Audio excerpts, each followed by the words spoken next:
With the college football season coming to an end, we have to start looking ahead towards the offseason, and ultimately, we have to start looking all the way to the start of the next season. And I've seen tons of people doing way too early top 25 predictions for the 2024 college football season, which is 7 months away. But I don't care how early it is, because in this video, I will be giving my way too early preseason top 25 predictions for the 2024 college football season. But before I get into this video, let me remind you guys to like the video and also subscribe to the channel and turn on notifications so you never miss an upload. And if you guys love college football, then you will love this channel because we post daily college football content and we basically cover everything on this channel. So definitely consider subscribing to the channel. But without further ado, let's give my way too early top 25 predictions for 2024. And I'm going to be starting with my number 25 team, and I have SMU. SMU is a team that had an incredible rise this season and had one of their best seasons in a long time. And they have many returning starters on the offensive side, including quarterback Preston Stone, who's really going to play a factor. They are also getting one of their best defensive players back, defensive end Elijah Roberts, who had 9.5 sacks this season. So they are returning a majority of talent, and I expect them to be one of those legit Group of 5 12-team playoff contenders. At number 24, I have NC State. They are a team that really had a turnaround to their season, and they are losing some key players, but I still expect them to be decent next year with the additions that they've made in the transfer portal. They have a top 10 transfer portal class, and they are bringing in a quarterback, Grayson McCall, from Coastal Carolina, who is pretty solid, and also Duke's leading rusher. But at number 23, I have Oklahoma State. Oklahoma State probably won't be much of a different team next year. They are losing a couple players, and they brought in a couple players as well. But what they do have returning is a guy that can possibly be the best running back in the country next year, and his name is Ollie Gordon. And I expect Oklahoma State to compete near the top of the Big 12. They are returning all 5 starters on the offensive line as well, and they are returning their receiving leader and their quarterback.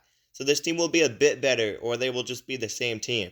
But top 25 seems realistic for Oklahoma State. At number 22, I have USC. And USC could end up flopping and only winning 5 or 6 games next year. But they are USC, and I expect them to at least be ranked at the start of the year. And they are looking good at quarterback, and I believe their defense should be a little bit better. They are working towards building a better defense, but it's going to take time to do that. But I do expect them to be ranked at least to start the season, and their offense will be good like always. At number 21, I have Miami. There's still some questions on this Miami team and the coaching staff, but they continue to bring in a bunch of talented players and get top recruiting classes, and they have potential to be really good within the next couple of years. But I guess we'll have to wait and see. And losing to Rutgers wasn't the best way to end your season. At number 20, I have Kansas State. And similar to Oklahoma State, they will be competing near the top of the Big 12 Conference. That will be really open next season for basically anyone to win. But Kansas State has a really solid quarterback returning next season, and they've been solid the last couple of years. And I expect them to be decent next year too. At number 19, I have Louisville, and I was expecting them to be worse next year because of the talent they were losing. And this kind of seemed like a team that got lucky to win 10 games this year, but they've done a spectacular job in the transfer portal, and I'm starting to give them more respect. And they brought in quarterback Tyler Shaw, who will be a 7th-year senior next season. And they've done a lot of good work in the transfer portal, and they should definitely be good next season. So I do have them at 19. At 18, I have Clemson, and I think they have a legitimate shot at winning the ACC. And people need to have their eye on this team next year. They got a lot of momentum going for them at the end of the season this year, and they played really good defense. They are losing some talent, but they've also picked up some guys in the portal, and they are returning quarterback Cade Klubnik, and he's going to need to show some improvement, but I really feel like Clemson can be a dangerous contender, but we'll see. At number 17, I have Utah, and I thought about putting them higher, maybe in the top 15, but there's still some question marks despite Cam Rising returning. We don't know how good he'll actually be after missing a whole season and a half basically, and Utah was really destroyed with injuries this year, but top 15 might be too high next year for preseason rankings, but I expect them to be a 12-team playoff contender. At number 16, I have Oklahoma. They will still be good, and they have a quarterback in Jackson Dart who has potential to be good if he can cut down on the mistakes.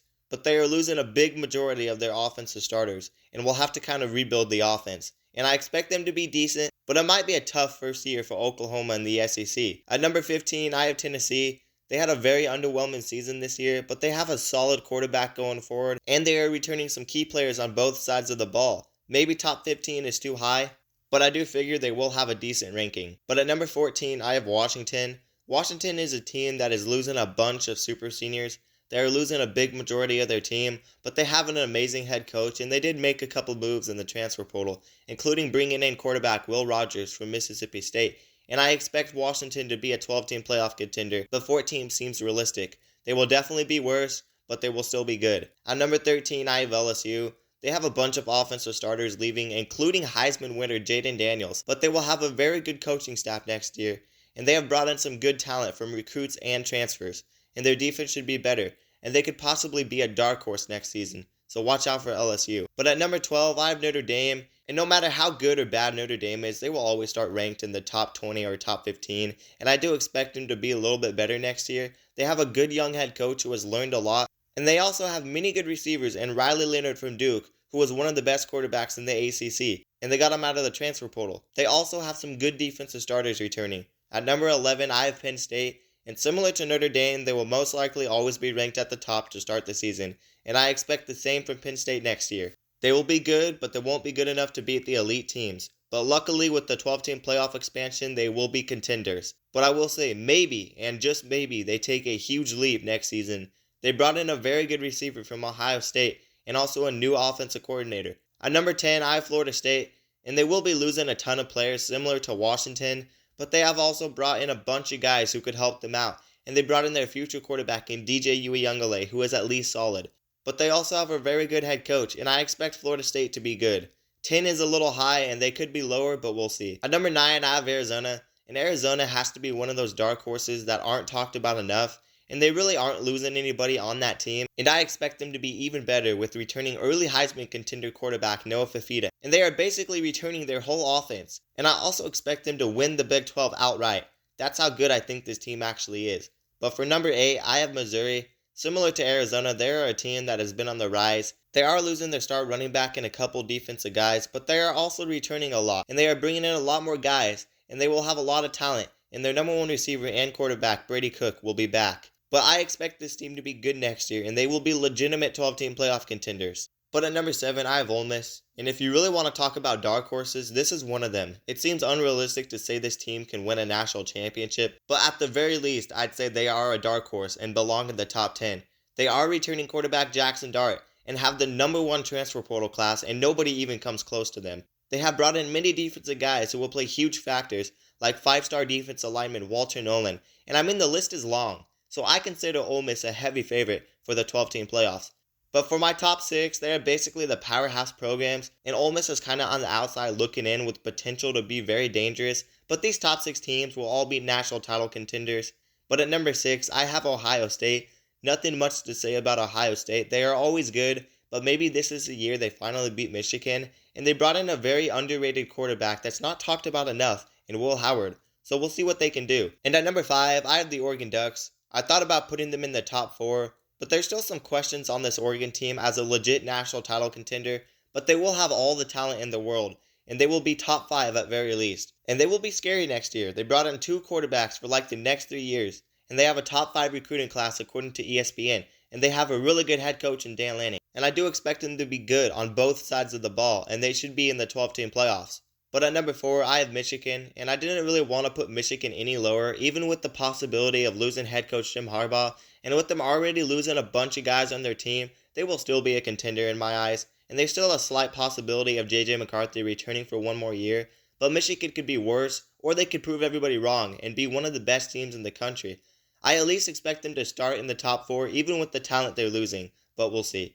But at number 3, I have Alabama, and this is pretty simple. They are Alabama. They had an elite recruiting class, and they are an elite program, and they are returning quarterback Jalen Milroe and some other guys that will help them out. And no matter what they do, they will be near the top because they are the Alabama Crimson Tide, and I expect Nick Saban to be on a mission next year, and they are almost a lock for the 12-team playoffs. But at number 2, I have Texas, and I wouldn't necessarily say that they are a lock for the 12-team playoffs because we don't know how they will fare against SEC competition, but they are still loaded with returning talent on both sides of the ball, and they brought in some key guys to help out in the secondary from the transfer portal. And they also had a top recruiting class, and they are likely returning quarterback Quinn Ewers, who will be a Heisman contender. I expect this team to be in the 12-team playoffs because they have a lot of positives going for them, but it will be interesting to see how they fare against the top SEC schools. But I still expect a top 5 ranking for them at the very least. But at number 1, most people could agree with me, and I have Georgia. And it's similar to Alabama, they're just the best at recruiting, and they're a powerhouse SEC program. But they also have Carson Beck returning, and they brought in one of the best running backs in college football, Trevor Etienne from Florida. They are going to be stacked next year, and they are basically a lock for the 12-team playoffs. But anyways, that's going to do it for my top 25. I hope you guys enjoyed the video. Be sure to leave a like, and also, if you are new, please subscribe to the channel and turn on notifications so you never miss an upload. And if you guys love college football, then you will love this channel because we post daily college football content, and we basically cover everything on this channel. So definitely consider dropping a sub. But that's going to do it, guys, and peace out.